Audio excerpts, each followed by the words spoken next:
Welcome to Go-to-Market Navigator by Capital. This is our ongoing series where we break down the essential components of nailing your right go-to-market strategy. I'm Lauren Houpt, an investor here on the Fin team, and excited to be joined by Jessica Pely today. She is the co-founder and CEO of Loyee.ai, and we're going to chat about all things AI within your go-to-market strategy. So how AI is reshaping go-to-market strategies, some best practices to think about, and some fun things to keep an eye on for your tech stack. Thanks for joining us today.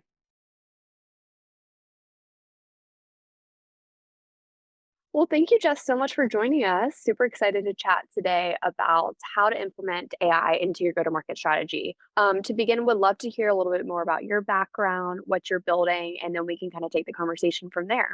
Yeah, thank you for having me here today, Lauren and team. I'm super excited. So, yeah, my background is actually in finance. So, I'm a financial economist and had a fintech company and did my PhD there and was working mainly on topics like, how to find alpha, selling to hedge funds and banks. And then in my fintech company, it was called Meta Wealth. It was like a fixed income product for crypto. And with that in place, we were looking to optimize our own go-to-market strategy.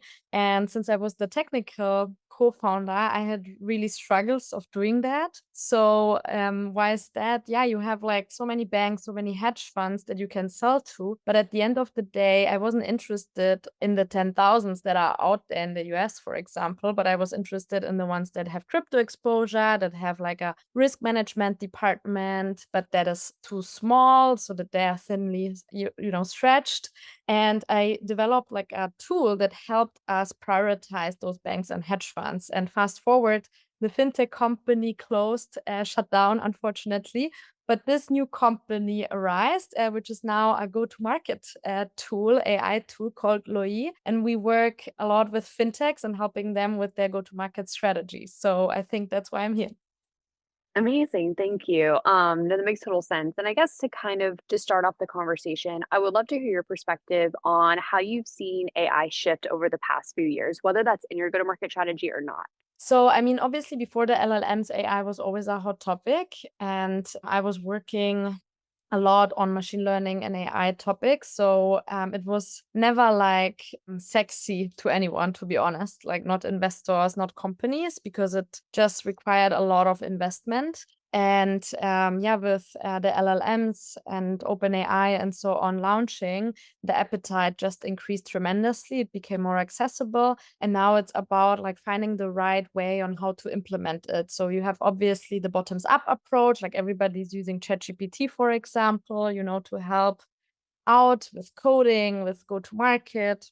But now aligning that with the goals of the whole company and streamlining that as a full process end to end. I think that's the challenge. And that's where a lot of companies, have now their efforts focused, I would say. Definitely. And to really, okay, dive into our first question. So, a lot of our viewers here are going to be startups. They're going to be a range from seed to maybe you think about building all the way up to scaling. And so, curious how startups should start to evaluate whether AI truly adds value to their go to market versus just kind of being a distraction or a buzzword. Yeah, I mean, every company is different, right? And every go-to-market motion is different, especially depending on stage. What I always try to summarize is, AI can help with three things. And the easiest is to start with, it can automate repetitive tasks. So I would say any small company, even seed stage, can automate those repetitive tasks.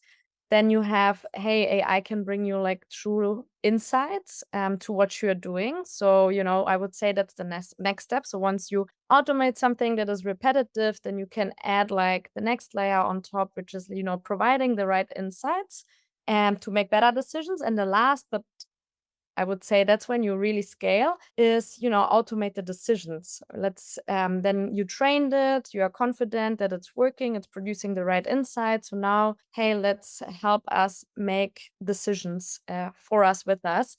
And I say like an earlier stage company should really focus on automating the repetitive tasks because the teams are also smaller and not worry so much about the insights and like how it feeds into the decisions.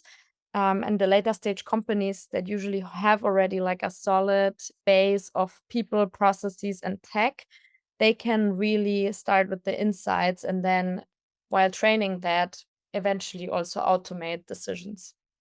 Yeah, definitely. And I think in our previous conversation, just prepping for this conversation, one thing that stuck out to me that you had called out to was that precision over volume piece as well. So would love if you could touch on that a little bit too, and just kind of add some more context around precision over volume. Yeah. I mean, I would say the precision of a value gets especially important with AI because what you want to avoid is that you leverage AI to create more spam. So that's pretty much it. So you can really use and leverage machine learning models and AI to really figure out who you should be going after, for example, and why, who you should be focusing and why. So it's way more about efficiency than spamming. And I think that's very important, that when you start implementing AI, that you really focus on, okay, let's not do more and more and more, but create value with less, and let's understand what is the precision, what is the less that we need to focus on, because then you can leverage AI for that and still have the human in the loop. So we work with many fintechs, especially in the B2B space. And one example is payments providers. They can sell to anyone in the market, to all businesses, to all freelancers. So they could use AI to write so many emails, but there is a constraint, right? You cannot send millions of emails. You cannot send millions LinkedIn Connect requests. And the fintech space is still very human focused. So you want to build relationships. So now use AI to really help you figure out in the huge market in the world, who are my next best prospects I should build relationships with. And I think that mindset to bring to the table when evaluating AI. I don't know if that answered your question. No, that was perfect. That, extra context helped a lot. And I think it kinda leads into another question. So now that startups say they have implemented some AI, they're kind of understanding how to use it in their go-to-market strategy. Now, how should founders try to put together a criteria on how to prioritize the AI internally? So Mhm. whether it's through sales, whether it's through marketing or customer success, what criteria should founders start to think about when it comes to AI? So, what we see is working very well are like three key pillars. And the one is focus on your North Star metric. So, what are you focusing on this quarter, this year? So, that can be different, obviously, from startup to startup. For some startups, it might be customer success. We really want to improve our churn rates. So, let's start with that piece. How can we do that? And how can we bring in like new technology to help us out there? So, that's number one. Number two is really this efficiency aspect, especially if you are a younger company. So, where is your team wasting a lot of time on manual tasks, which oftentimes is especially repetitive tasks, because those tasks are easier to automate and easier to train. So if you are doing always the same on, let's say, top of the funnel side, finding the best prospects, finding the best events to attend, whatsoever it is, that's usually always the same. It doesn't change much from prospect to prospect. So that might be a better way to start. And then the third pillar is actually look at your full workflow, map it out from how does your funnel look like?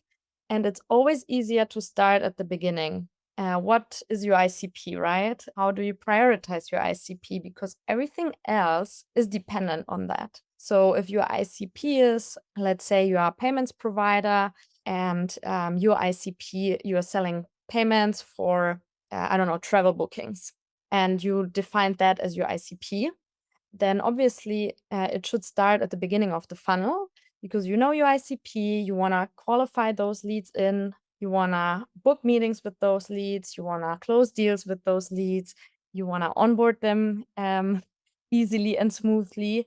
So it just makes sense to start at the beginning of the workflow for some because everything is dependent on that. That's super helpful, and I totally agree, and I think a question that comes to mind, just when you talk about the workflow, I guess going back to earlier stage companies, what type of data infrastructure or internal hygiene should they be thinking of, or that might be actually required before they start to implement AI, to ensure that that AI can be effective in their go-to-market strategy? Yeah, let me think. So there should be at least, so it depends always on the goal, right? But there should be something in place already. So you should have already a few customers, I would say. So you should, and with that, like you have like people, at least the founders who are working on deals. You have some sort of tech stack that you are using to help you out, like a CRM system or like a outreach system to automate your LinkedIn messaging and some light process in place. So you are clear already, like, okay, this is the best way for us to, get a customer, a lead into the door. So something should be already in place. And then AI, think of it of really like as an enabler at the beginning that helps you scale that. Because if you don't know what you want to go after, if you don't know what your goal is, it will be just very difficult for the AI to do any good job, to be honest. And don't expect magic from the AI. Think of it like an intern that, or like a junior hire that, even as a founder, if you want to delegate something to this junior hire, that's what you can delegate to an AI. So you still need to coach it, you have to train it, you have to be patient with it. It can make mistakes. And if when you're ready to coach and train and improve, then yeah, you can get really amazing results out of it. But if you're not and you really don't know what you're doing yourself, then I would say it's a waste of time. Yeah, I agree there, and I think it's been fun just here at Fin Capital. We've been, trying out new things and implementing AI into our own internal systems. We think we have a director of AI here, Fan Wen, and he's amazing, but it's been really fun to learn from my own perspective on what's working, what's not, and learning to be patient with different models. So totally agree there. And going back to the beginning of the conversation when you kind of gave an overview on how AI has transformed within the past few years, obviously it's going to continue to evolve very rapidly. So, I guess question there is how can startups, companies, regardless of scale, just really ensure that their AI integrations are going to be able to stay adaptable as AI rapidly does evolve? Yeah, the AI evolves, but obviously you as a company evolve. So I think it's still important to have the human in the loop who is responsible for that. So like you do it internally, right? You have someone that is taking care of it. So I think it's very important to have this human in the loop, to feedback is to double check on it and to improve it. Also, the latest every quarter review what you have built, if it's still working or not working, if it's generating the results and going into the right direction. So really put in a blocker into the calendar to really review, okay, so what? Like, does it bring us anything?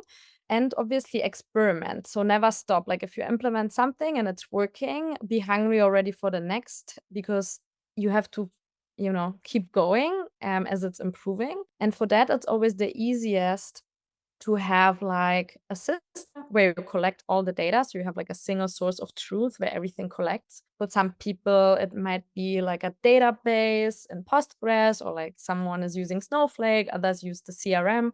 So somewhere where it's all collecting nicely and updating nicely. And also like work with APIs and integrations and ensure that the workflows are end to end automated because then you can also optimize on the integrations and the workflows. And that's something that companies oftentimes forget. Yeah, and I think that kind of brings us to another big question that a lot of companies, even large enterprises and banks that we're chatting with on a daily basis, have the internal debate around is what do you build in house versus what do you buy off the shelf, and how should companies, regardless of size, be having those conversations internally? Curious your perspective there because that's a tough one. Yeah, it's a tough one because I agree with you, right? Do you have a buy versus build culture? And I think what we see as well is that enterprises rather prefer the build culture versus the buy culture, and startups are rather focusing on the buy culture. Simply for the reason it is costly to develop something, no doubt. But it's not even about like the cost, how many team members you need that have to develop something, but it's really about the expertise. I mean, why reinventing the wheel when things are out there? And AI needs to be trained on certain models, need to bring in and consolidate all the expertise.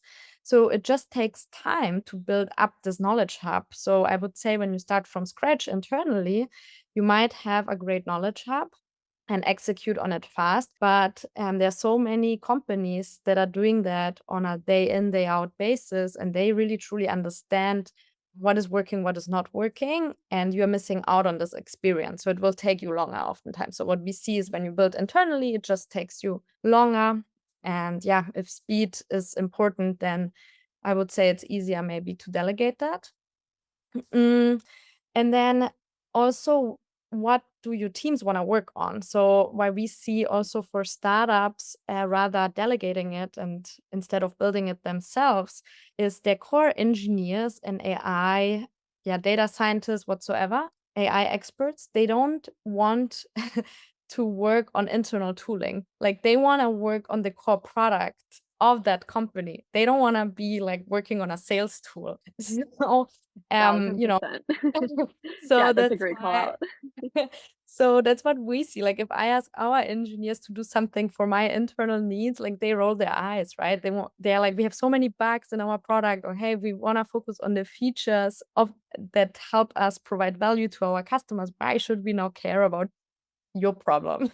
So I think that's something that as a startup, you're just way more pragmatic. Yeah, I totally agree there. That's a great call out. And moving into another question, curious from your perspective and all your experience, what are some of the common mistakes that you see startups make when they are starting to layer AI into their go-to-market process? Yeah, a little bit what we discussed earlier, right? Like they think that AI will solve their problems, but you have to solve it first yourself. And then once you solve it, then you can delegate it to an AI. I think that is definitely something that we see oftentimes with companies is okay, we have so many bottlenecks and we want to improve sales conversions. We want to prevent customer churn. We want to book more meetings. We want to have better customers that are easier to onboard. Can your AI do it? So they think that the AI can now do everything. But, think of it when you would try to hire someone to help you with that job. You hire people for specific departments, for specific responsibilities, for specific functions. And the AI is very similar to that. Like an AI, just because it's an AI, it doesn't solve for everything. It's just trained for like a very specific thing. And it's not yet like a human that you can retrain it to do something else, right? If you hire an intern in, let's say, as an SDR, that intern can maybe shift over and help in customer success with some things. So the AI just needs way more time to be trained. For example, what we see. So that's number one, like don't expect the magic to happen. Solve your problems first. And once you understand how to solve them, it's super easy to onboard like an AI tool, for example. And also, yeah, chasing something groundbreaking that is new that you never done before, because focus on what you are doing, where you had learnings that where you identified things going very well, and try to double down on that using AI instead of doing something completely new what you have never tested before, because then it just gets like super expensive. And align, so across functions but also across hierarchies. I think that's the crucial point. Usually AI helps the more junior folks, but it needs to be aligned obviously with the more senior people, and then also within the different functions. Everybody has to be aligned. And to give you like a simple example, and this is usually starting Series A when like first functions start to develop, like you mentioned, sales, marketing, customer success. If when we came in as a tool, and I can share a little bit more what we are doing, and just ask the simple questions: what are your top customers, each department separately or each person separately, they would come up with 10 different answers.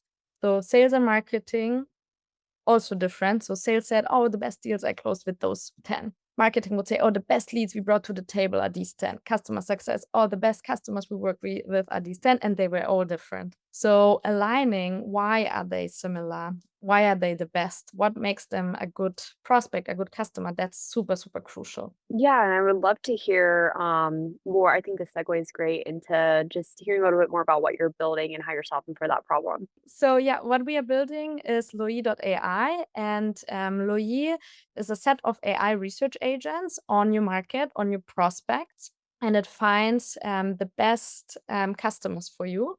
So think of it, instead of reps doing research manually, who they should be going after and why, the AI now does it for you, and it's trained basically on your products and on who you sold before. So it always finds you the next best customers, and this is working quite nicely because now your sales team or marketing team can really focus their efforts on always the best prospects in the market. And because you have like limited resources and focusing on the best prospects, you can way faster penetrate the market and grow faster, way more efficiently. And yeah, that's what we do. Amazing, thank you. That's super helpful. And I guess final kind of fun question. Would love to hear about some of the other companies out there that either you all are using internally or that you've heard of. Just kind of an example tech stack. Would love to hear your perspective on some emerging folks in the space. Yeah, so on our own go-to-market, we have a bunch of tools. So we started with Attio as a CRM. We first had HubSpot and transitioned to Attio We use because it was Atio as well. Yeah. perfect. Yeah, I just love the ease and simplicity, and yeah, that it's AI first. And then from there, so before and top of the funnel, we use Loy, our own tool, obviously. So we make sure that we only focus on the right companies and the right people. Then this gets into Attio and during that, we use a company called Spikey for voice recording and sales enablement. What I'm also can recommend, which we cannot use, but if you're a Salesforce shop, use Momentum because it completely updates your CRM and helps with your ops. I think when you use Attio, you don't really need that, but if you're a Salesforce shop, that's super helpful. And then we obviously use a lot of, yeah, ChatGPT and the APIs from like the LLMs. And for contracting, we just onboarded Atlas. So they help us like close the contract and kind of feed everything into the CRM. So yeah, I would say also an early stage company. So that's what we have in place right now. Beyond then tools like website traffic. So we've look at who's hopping on our website, trying to de-anonymize it. We use Bombora to understand who's researching, like account research or lead generation. We use G2 for that as well. So we have like a bunch of tools that we are using, but I would say the core is really Loy, Attio, and the voice recorders. Awesome. Oh, I always love hearing what other tech stacks companies are using and where we might overlap. So that's super helpful. Well, Jess, I really appreciate the conversation. I guess to kind of wrap things up, do you mind just letting folks know the best way to get in touch with you? Obviously, we'll have your LinkedIn and everything attached here, but if there's an email, if they want to reach out directly, we'd love for you to share. You can either email me at jessica.pely@loyee.ai or just simply find me on LinkedIn. Something that I also want to highlight is we have an amazing network in New York and in the Bay Area, as we are hosting every month go-to-market roundtables for executives and leaders. So if you want to learn from like others and network with others around those topics, feel free to join us. As said, they're happening in New York and San Francisco, and it's always a wonderful crowd. And yeah, super happy to have you there. Awesome. Thank you so much. Well, appreciate the conversation and thanks for those who joined us. Thank you.